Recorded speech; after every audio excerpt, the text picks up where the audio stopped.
Assalamualaikum warahmatullahi wabarakatuh. Salam muhabbah, salam ukhuwah saudara. Alhamdulillah kembali kita bersua dalam rancangan Salam Insani. InsyaAllah Salam Insani kali ini membawa saudara ke Hotel Pantai Puteri Melaka untuk mengikuti sedotan kursus kepimpinan SPM yang telah berlangsung pada 28 hingga 30 September baru-baru ini. Antara agenda menarik dalam kursus kepimpinan SPM Zon Selatan 2012 ialah pembentangan kertas kerja mengenai perlembagaan SPM yang disampaikan oleh saudara Rosham Siddiq, Setiausaha Agung SPM.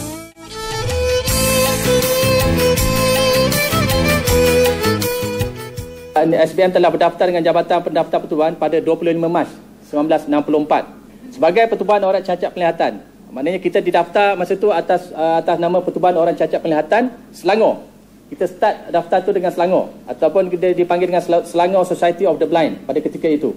SPM telah berkembang sebagai sebuah pertubuhan bagi orang cacat penglihatan untuk mempunyai suara yang lebih kuat dalam proses membuat dasar di semua peringkat yang mempunyai kesan kepada kehidupan dan kesejahteraan golongan cacat penglihatan itu sendiri di Malaysia. Ini maknanya peranan ataupun objektif masa penubuhan tu dulu.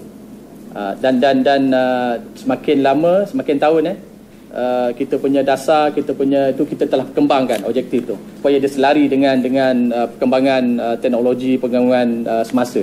SPM telah mengorak langkah dengan lebih jauh lagi dan tidak hanya bertumpu di Selangor sahaja. Bila mana SPM memulakan usaha meluaskan sayap hingga ke seluruh semenanjung Malaysia. Misi ini telah menjadi kenyataan dengan tertubuhnya Pertubuhan Orang Cacat Penglihatan Malaysia Barat, Society of the Blind in West Malaysia, SBWM. Masa Selangor ni orang tak berapa tahu sangat, tapi SBWM masa tu orang dah ramai tahu dah. Masa saya awal-awal dulu pun orang tu SBWM. Itu pada tahun 1972. Dengan bertambahnya bilangan keahlian ini, ia merupakan satu keperluan kepada SBM untuk membuka pejabatnya di luar dari negeri Selangor. Tahun 1978 telah menyaksikan lebih banyak pejabat SBM bertaraf cawangan kawasan telah dibuka di Pulau Pinang, Perak, Kelantan, Pahang selain daripada pejabat utama di KL bagi memenuhi keperluan ahli peringkat akar umbi.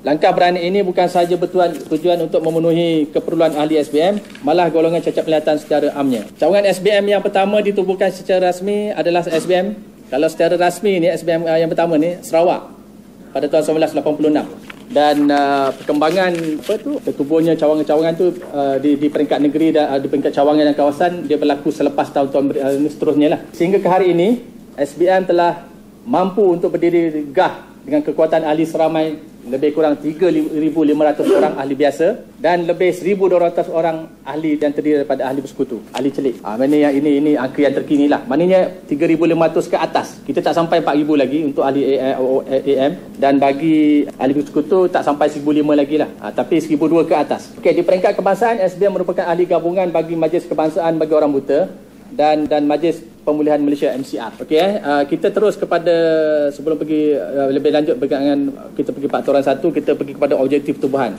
Objektif pertubuhan ni dia lain sikit daripada yang dalam itu. Macam apa yang saya maklumkan ni adalah satu maklumat yang sama ada ahli biasa, tambah-tambah lagi kalau IJK cawangan kawasan ni perlu tahu sedikit sebanyak tentang sejarah SBM ni. Kerana kadang-kadang orang luar tanya kita, SBM tu apa, tahun bila ditubuhkan, berapa cawangan you ada, berapa ahli you ada, apa you punya objektif. Itu kadang-kadang orang tanya. Itu ahli jawatankuasa tu perlu dibekalkan dengan maklumat-maklumat ni. Tak payah banyak, sedikit sebanyak cukup. Kurang-kurangnya kita dapat bagi tahu bahawa kewujudan SBM tu apa matlamat dia, apa objektif dia. Okay, objektif pertubuhan untuk menggalakkan orang cacat penglihatan di Malaysia untuk bersama dalam usaha bagi memajukan status kualiti sosioekonomi mereka. Seterusnya untuk mempertahankan hak-hak golongan cacat penglihatan sebagai rakyat dan menyumbang kepada kebaikan negara serta menggalakkan kepentingan mereka sebagai seorang rakyat Malaysia.